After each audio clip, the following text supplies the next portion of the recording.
Good morning, everybody. The real Kurt B here on Business Balance and Beyond. I am here with Jessica Williams, Miss Indianapolis Real Estate, who has been investing since 2021 in 3 different markets, has done a seller finance deal, and is in short-term and medium-term rentals. Then we have Miss Stacy Preston. She has been a host since 2019. She's in 2 different markets, the Smokies and Indianapolis. She has STRs and long-term rentals. Ladies, thank you so much for being here. Tell me a little bit about yourself, and then I got a little surprise question for you. We'll start with Stacy. Okay. So I actually come from the hospitality industry. So that kind of goes with the short-term rentals. And I became a realtor in 2018, started investing in long-term rentals and decided I wanted to try the short-term rental and hospitality thing. So it's been kind of a journey of trying different things along the way and figuring out what works. So it's a little bit about me. Surprise Love it. question? Okay. I'm going to hold the surprise question. Okay. Jessica, Miss Indianapolis Real Estate, tell us a brief summary about yourself as well. Yeah, so I've been investing. Well, I was licensed in 2020 as an agent, investing since 2021, which you just briefly mentioned. Okay. Honestly, for me, it was COVID. I'd always been interested in real estate, but I didn't actually take that plunge. Obviously, nerves, fear got in the way. And then once COVID hit, it was like, you might as well go for it because you never know what's going to happen. So Right. that was the push that I needed. Because I actually wanted to do investing, whether that was flips or some other asset form. Look, Good. you're doing great. And here's the thing, as I already forgot, my one job was to mention that you're both realtors and amazing realtors at that. And I didn't do that. So now everybody knows. Both of them are realtors here in Indianapolis. They do an amazing job.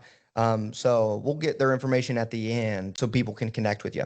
All right. So here's the question. All right. This time we're going to start with Jess, Miss Indianapolis Real Estate. Favorite towel brand, since we're talking about short-term rentals today. Towel brand, Sam's Club, Costco. What is their Yeah. brand? Kirkland? Yep. Kirkland? The Kirkland Yeah, brand. I love it. it's so easy to go get those at any point. So probably my favorite. All right, Stacy, what you got? So I really like the Sam's Club Members Mark hospitality pack of towels. It's like 8 towels for 30 something dollars. Yeah. And then followed by the Amazon Utopia towels. So Mm. basically the cheapest towels you can get because you're going to be throwing them away all the time. But I'm telling you, I still feel like they're pretty decent quality. I'm on the Yeah. Costco train. I was like, getting those have been the best choice because they're relatively cheap, but man, you still get really, really good quality. All right, so here's first question today. What is the biggest shift you've seen in short-term rentals over the last years? Let's do back to Stacy. We'll just go back and forth here. Okay. So I think when I started in 2019 with my first short-term rental, that was before COVID, and I really think COVID changed things. So during COVID, anyone could list anything and it would get rented because people were off work. They could travel anytime. Well, they were working, but they could work from anywhere. So they could take their kids with them during times where kids aren't normally out of school. So just a different demand than it is now. I think now there's more competition. The amateurs are getting out. It's too much Yeah. work. So you have to have a good product and you have to manage it well. So Yes. that's what I'm going to say. All right, Jess. Absolutely. Yeah, I would agree exactly with what Stacy said. I mean, there's so much more inventory now, so many more options for those who are still traveling because everything is so expensive right now. So if you're gonna invest in that travel, you want to make sure you're also having a good experience. So I think there was that rush to the amenities. Everyone had to have all the amenities, and I think that is market dependent as well. But I think that that was a big push, the amenities for everything. Again, experience is driven everything because obviously you want people to come back, you want people to have a good time. I know when I started in 2021, I had a very different avatar than Stacy, for example. I was wanting to be the more economical choice for folks, which when I started was completely fine. But as things progressed, things needed to change in order to keep up for sure. Yeah, so let's go straight into what was the change that you needed to do? And we'll start right back with you, Miss Jess. So for me, it was finally figuring out your niche, your avatar. Who are Mm. you actually, who is your ideal guest? So, and that took a long time for me to really get on board with because it's like, no, this is what I want to do. But it's all Yep. about learning. Obviously, you're going to learn things throughout the process, and then you need to implement the changes accordingly. So, whether you're marketing specifically to that specific crowd or the amenities or anything you have in your property, it really needs to be geared towards them to really help bring that specific guest in. No, that's awesome. All right, now pause for just a second because somebody's gonna have to explain to me. Is it niche or niche? I say niche, but I'm from the I've Midwest, so heard both, I've potato, heard both, and I potato. was just like, you said that, I was like, wait a second, I think I say niche, but sometimes I do say niche. You know, it's like when you're from Indiana and you say Yeah. fur instead of four. Hey, yeah. we all do fun things. All right, Stacy, tell us a little bit about what is your niche and what is the focus for you? Okay, so I'm going to start by saying I'm a mom of three, and when we travel, we're a family of five, and getting a hotel room for five people, I mean, you can do it, but it's not pleasant. If your kids are young, you're going to bed at 8 p.m. Oh, because they're asleep. If they're teenagers, you need more bathrooms and more space. So I kind of identified a pain point in my own life, which is I hate renting a hotel with my family. So all of our short-term rentals are 3 bedrooms and they sleep at least 8 to 10 is kind of my niche. And I cater to families and groups that would, if they were going to get a hotel, they would need 2 rooms. And when you compare 2 rooms at a hotel versus my yeah, nightly rate, I win every time. And I yeah. should be able to, um, you know, what's the word I'm looking for? I should be able to exceed their expectations compared to a Hmm. hotel room. They're getting a kitchen, they're getting laundry. I'm a mom. I like to do laundry on vacation. Jessica and I've had this I conversation. don't. She does not. I That's hate fair. coming home with a bunch of laundry for 5 people. So I just make sure that all of those pain points that I've experienced as a mom traveling, that my short-term rental like meets those and takes those pain points away. Um, so my niche is families and groups. So Yeah. And no, I think that's really powerful. And especially when you're trying to get into this for the first time, I think a lot of people they try to overthink and they want to go so many different directions and be in so many different pieces. And in reality, short-term rental is its own niche. But then within short-term rentals, you have couples retreats, you have experience getaways, you have vacation rentals, you have, hey, I'm just staying for a couple days in a city rental, right? So there's so many different options. Medium-term rental where people are staying for a month or longer, right? There's just so many options for people to focus on. But I would encourage people to really kind of niche down. See, I want to say niche. It's just apparently that's how I say it. But people want to really jump into that. And so for each of you now, Stacey, you kind of touched on this a little bit. Your ideal avatar is kind of more the family based. All right. So Miss Indianapolis Real Estate, how about yourself? So mine are more towards, well, it depends on the market. So our Mhm. cabin, for example, in the Smokies is more towards couples getaways, romantic getaways, smaller cabin. And then for our local market, it's more so those that are coming into town for conferences. They really just need that place to sleep, proximity to wherever they're going to be, and making sure that their amenities there are sufficient enough for Mhm. basically for them to come, shower, eat, go on throughout their day. So that's more like the travelers, 2 to 4 travelers. That's kind of what we have in the indie market. No, I think that's great. And again, every market's different. So for us, we are for my medium term rental here in Indianapolis, we target um, folks that are coming in that are contractors. And so it's again just another different business model. So we do 3 bedrooms or more, and that's the only option. A lot of people do traveling nurses, and you can get away with a 1 bedroom, 2 bedroom bath because Mhm. Jess, you do a little bit of medium term rental as well, right? Yes. Like for example, in the downtown indie market, we pivot to midterm rentals in the, let's call it off season of indie when there really aren't a lot of conferences. Mm, We'll pivot and do midterm there because we are fairly close to a lot of the hospitals, so yeah. we're able to do that.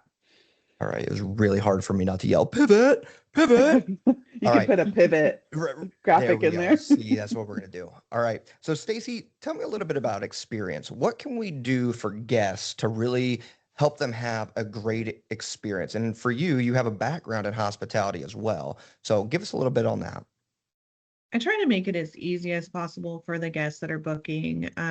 Not a lot of hoops to jump through. I know some hosts do things like collecting a deposit, and I do a rental agreement, but it's very simple. They don't have to like scan or send me anything. It's all in line in my system. So just making it easy and not overdoing the like arrival and booking process, I think is part of it. And then within the experience, just again, like the amenities families want a good kitchen, good supplies as far as can we make a meal in here. Yeah. If they message me and say, you don't have a pizza cutter or whatever it is, I will Instacart whatever they need. I don't even care if it wasn't a listing, like they're getting it. So trying to be responsive to those needs. Again, laundry, having some starter like laundry detergent, dishwasher tabs, all of that stuff, garbage bags. I don't get too crazy with the amenities. Like I do have games and at all my properties, some of them have arcades, things like that. But I don't get too crazy with like extra stuff. I've found that sometimes when you say like, oh, I provide all this extra bath products or whatever, and then for whatever reason it doesn't end up there, then that's a reason for them to complain. Right. So I don't necessarily put everything I'm doing in the listing, but I know there's other hosts that go over the top with like the amenities, and I just really try to stay with like what families need. Um, I'm not a luxury product by any means. I feel like I'm trying to appeal to families that, are probably somewhat on a budget. I mean, they're spending a lot on the vacation, but it's not luxury. It's Right. a family experience. So I hope, does that answer your Yeah. question? Absolutely. I mean, I think of three different categories, right? I think of a budget friendly option, kind of that mid ground family option, and then kind of your luxe stay or your luxe experience. And so I think the fact that you've picked one and it matches with the rest of what you believe in, right? For you as a person with a family, you're like, this is what I want to hammer down on and be able to help people have a great experience as a family. Because for you, going out and traveling, it was difficult and you solved that problem, right? You're a solution Yeah. finder. You wouldn't fix that issue by providing that experience based off of what you already knew. So very well done. Thank you for sharing that. All right, Miss Indianapolis Real Estate, what about yourself? Experience versus just a stay. What do you like to do?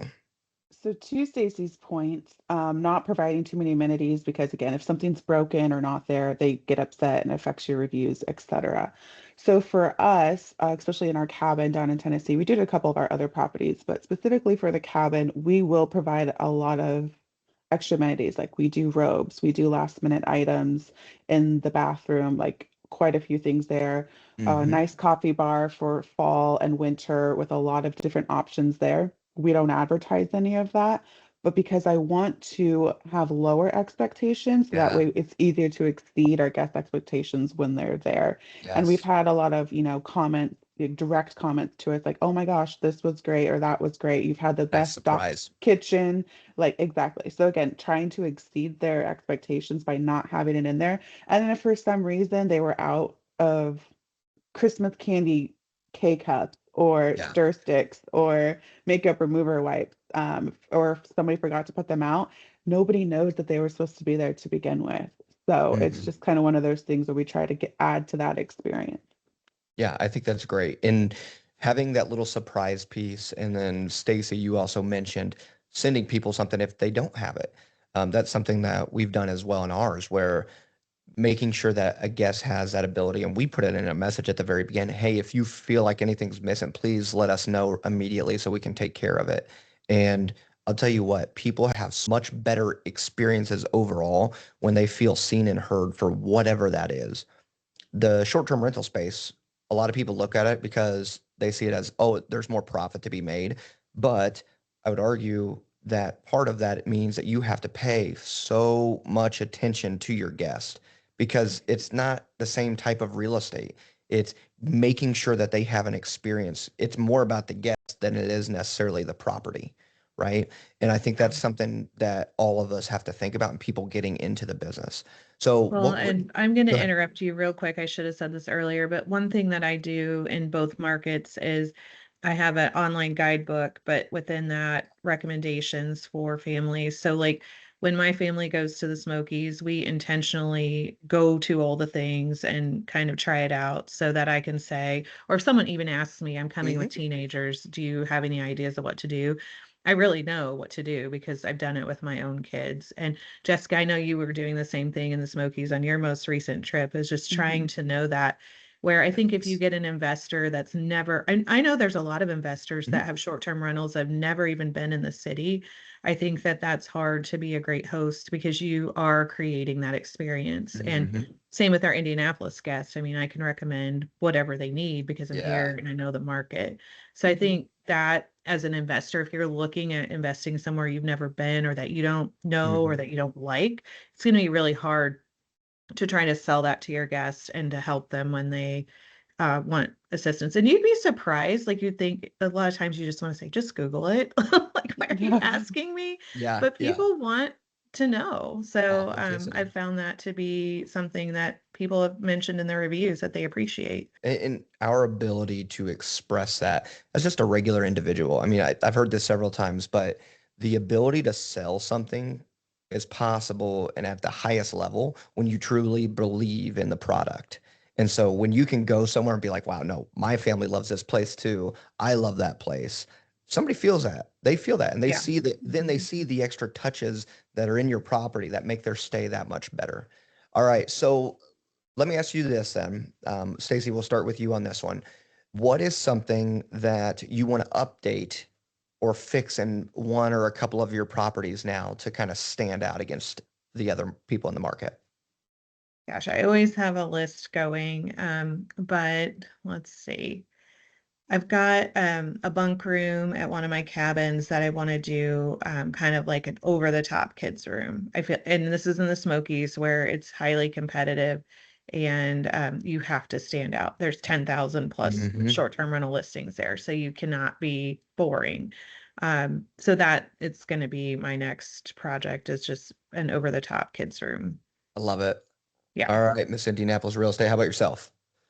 Our romantic getaway cabin in the Smokies, we do plan on redoing the primary bathroom in there to make Yeah. it a little bit more luxe feel. They'll keep that cabin vibe. It is a true cabin, but just to give it more updated luxe vibe to it so that when people are coming, they truly feel like they're in a retreat because we are a Ridgecrest retreat. So trying to lean into that a bit more. So that's our next big one. Awesome. Okay. We got one more question here, and this one may take a while, but we'll start with Ms. Indianapolis Real Estate. I lied. We're going to have two questions. So the first one is being a short-term rental operator in real estate passive? No. I mean, Thank no. Right. All right. Before you answer, Stacy, what is your thought real quick? Absolutely not. There we Completely go. opposite Okay. of passive. All right. All right. Miss Yeah. Indianapolis Real Estate, start going into this. Why is it not passive? Because a lot of people come in and they just think, oh, it's another type of real estate that I can do. Why is it not passive? The guest communication, the constantly like checking on your I wouldn't say constant, but you need to check on your cleaners, make sure that they're doing what they're supposed to be doing. The vendor communication. I think it's important personally to at least get eyes on your property one, maybe two times a year because you don't know what you don't know unless you've been to the property. Because you Right. don't know if you need to change up any of your vendors or anything like that until you've actually seen the property. So there's a lot more that goes into it. Dynamic pricing, that's not a set it and forget it, and that needs to be Yeah. addressed when you're a Yeah. property or when you're doing short-term rentals. So there's a lot of components that it's just not passive by any means. So those are my top ones that come to mind. Yeah. And disclosure before Stacy answers as well. uh, People here, this is a higher level. Like you can be a good operator and do some of the things where you set and forget, but you're not going to be great at that level, right? And if you're getting into this business, the good ones don't last for very long. You have to be at that higher tier. You have to be great because what's going to happen is you're just going to get beat out by the competition from people who want it more. So I think that's important to recognize on your point, Miss Indianapolis Real Estate. All right, Stacy, what makes Okay. it not passive? Well, just you're on call 24/7. Yeah. And I will say Jessica and I both self-manage, which I think in this market you almost have to make any kind of profit. So unless you're doing it only for tax reasons and you're going to put a property manager on it, maybe you could set it and forget it. But we are the property managers. We both have maintenance and cleaning teams, but we're dealing with all the bookings, pricing, guest communication, any issues that come up, we're the point of contact. So I think that's important because you could hire a property manager, but you're looking at 20 to 30% of your income. Yeah. And some people think that includes cleaning and maintenance. It absolutely Mm-mm. does not. It's Nope. just the guest part. So I think if you're running your numbers, that's a really important consideration, is like, can I afford that, or am I going to do that myself? If you're doing it yourself, you have a new job. You're on call 24/7. And Jessica and I both travel some, and we both dealt with this. Like, if you're on a cruise ship, that is when something is going to break or go wrong. Or Yep. if it's Christmas, like, I don't know how many Christmases I have been on my phone freaking out because there's a snowstorm in the Smokies and we're losing power and someone's Christmas is ruined. And so now my Christmas is ruined. So it's like you just got yourself another job, and you have to think of, like, if I want to get away and take a day off, who's doing this for me? Because it's hard. Like, you've got to have some kind of backup plan or have your phone all the time, because you just can't plan for when someone's locked out, when someone, again, power's lost, HVAC doesn't work, there's a flood. I literally was on a trip in the mountains this year, and I was just about ready to, like, relax for the evening and get in the hot tub. And I look at my phone and it says there's water coming through the ceiling. And, like, right before I'm trying to, like, relax for the evening. So I'm in the hot tub calling a plumber. Like, this is so true. You can ask my husband. I'm like calling a plumber. Can you get over there? The guest says there's water through the ceiling. I don't know. Are we talking a foot of water? Are we talking drips? I have no idea because I'm not there. But that's the business. It's, you just never know, and you can't plan for some of that stuff. So it is the Absolutely. life we chose. It's the life we chose. And okay, so let's go to the final question then. What is one recommendation you would give to somebody who wants to start in kind of the STR, MTR space?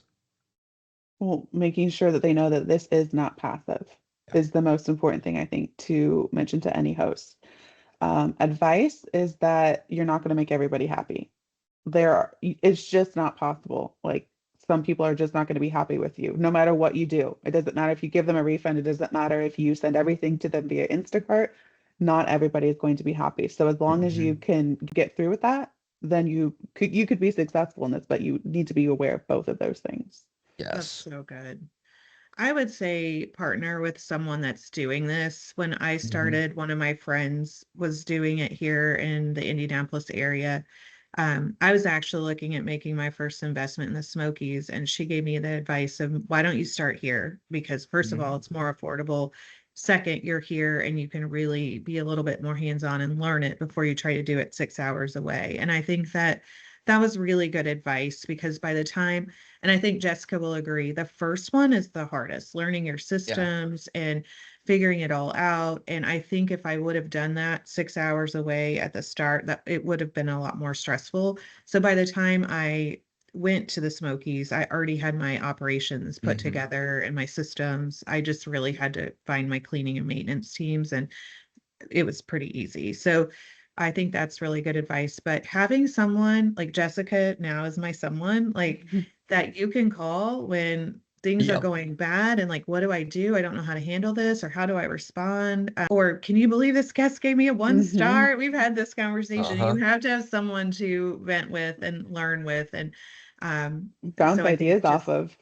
yeah, Yes. having some sort of mentor or friend that's doing it that you can learn from. And I mean, you're going to learn from each other. It's not a one-way thing, but I think that looking back on getting started in the short-term rentals, that person was very pivotal in my journey and getting started. So Yeah, I think that's really powerful. And I'm a mortgage lender, so my bias is towards the numbers. I say when people are running their numbers at the beginning, always run it as a long-term rental, because if the numbers work as a long-term rental, you have multiple exit strategies, you have yes. options. So if you go in and you absolutely hate it because you realize, wow, this is not passive and this takes a lot of work.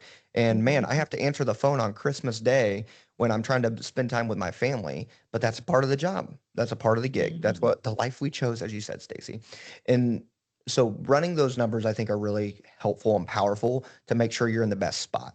Number two, I would argue that running the numbers as if you had a property manager coming in would be really powerful as well. Because if the numbers work with those two things, it works as a long-term rental and it works with a 20%, 30% number for a co-host or a property manager, Now, what that does for you is you can pay yourself. And I'm a firm believer in the profit first method.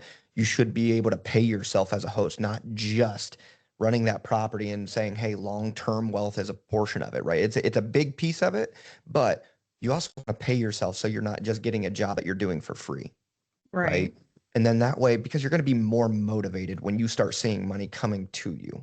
Otherwise, you're going to get burnt out and be like, oh gosh, I don't want to do this anymore. So I think there's Yeah.